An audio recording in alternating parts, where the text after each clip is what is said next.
and you may establish your rules. So you have to have rules, and then you can then establish them, of course. And as an individual council member, at any time during a council meeting, on any question, you can bring it up, and if you get a second, that question can be voted on. Now, I'm not gonna get into the details of it, but there are certain things, as you can imagine, you couldn't just bring up and have a vote on, like spending money, or passing an ordinance, or doing something of significant business. But if it was a point of order, for example, like happened last week, or something like that, the statute provides for that opportunity. And then the last one is somewhat redundant. It's 35A-12-110, a long paragraph there that talks about when you have to meet and how you have to notice it. And I just underlined one sentence there to just show again that your meetings are presided over by the mayor. So that kind of gives it's almost like your constitution or your charter, even though we don't operate under a charter. This state code establishes that for us. So you do have rules, as the mayor mentioned, they're adopted in '04 under Resolution 902. There was council action, and it was the will of the council in '06 to amend the rules. All that was done in '06 was to change the order of the agenda. And there was nothing else substantive done. So what you see in front of you here is pretty much intact and consistent with the action of the council in '06, again, except for the order of agenda, which is covered in this handout that we'll talk about in a minute. Don't intend to walk through the entirety of this document tonight, but it's provided to you as a reminder in it's about 3 weeks, I guess, on the 30th. We will spend more time, and staff will facilitate a conversation where we'll walk through these in a little bit more detail, call it a training or just call it a refresher for all of us around the rules, and then at that time could be discussion about whether or not there's anything that you would like to see different in your own rules, and then staff will get to work on that. I would point out just a couple of items. In item 1.6, I think it's important for you to note there under Rules of Order, it does indicate that Robert's Rules of Order newly revised shall be the guideline. So it's a guideline, procedures for the proceedings of the council. There's an important caveat at the end of that that says if there is a conflict, these rules shall apply. So if you were to look at the order of precedence in terms of the governance of your meetings and the powers and duties, you would look to statute first, and that would be the supreme guidance or law. Then it would be your own rules. And then in the absence of any specificity in statute or your rules, then you would go to Robert's Rules of Order newly revised. And those would apply. And then interestingly, I think it's at the very end of the document, yes. On the very last page of the document, which is page 8, item 10.1, you may suspend as a council these rules if they're not in the city code. So I should throw that into the hierarchy as well. There's statute, there'd be our own actual municipal code that might say something, then your rules, and then Robert's rules. Or if there was a reason that the council felt these rules should be temporarily suspended for a particular item or for a particular evening, for whatever purpose, by your majority vote, you can make such a suspension.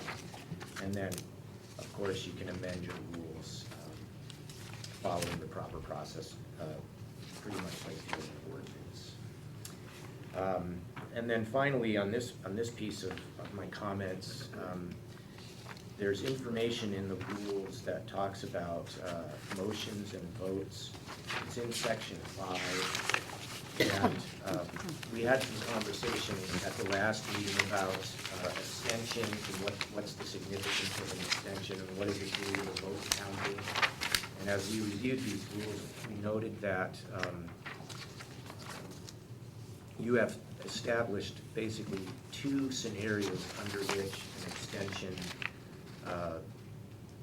is allowed to be a non-vote, and that would be in the case of disqualification of a council member for a conflict of interest or for concern under the appearance of fairness doctrine, which are broad notions around direct financial conflict. Say if a family member had a business that was in front of you potentially for a contract, you'd have to, that's a conflict of interest, an obvious one. Appearance of fairness is a little squishier notion, but I'm assuming that you had some communication and information about those. Short of that, in 5.4, it talks about failure to vote on a motion. If it wasn't because of disqualification for one of those two reasons, and you don't vote, then that vote is counted as an aye. So the de facto vote is an aye. I have not looked at Robert's rules to know whether that's what Robert's rules says or whether we're actually imposing, where the council has imposed a rule that's different from Robert's, but that's what's in your rules right now. And potentially on the 30th, you might want to have some discussion about that. There's lots of information in the rules governing your meetings that we'll go through on the 30th.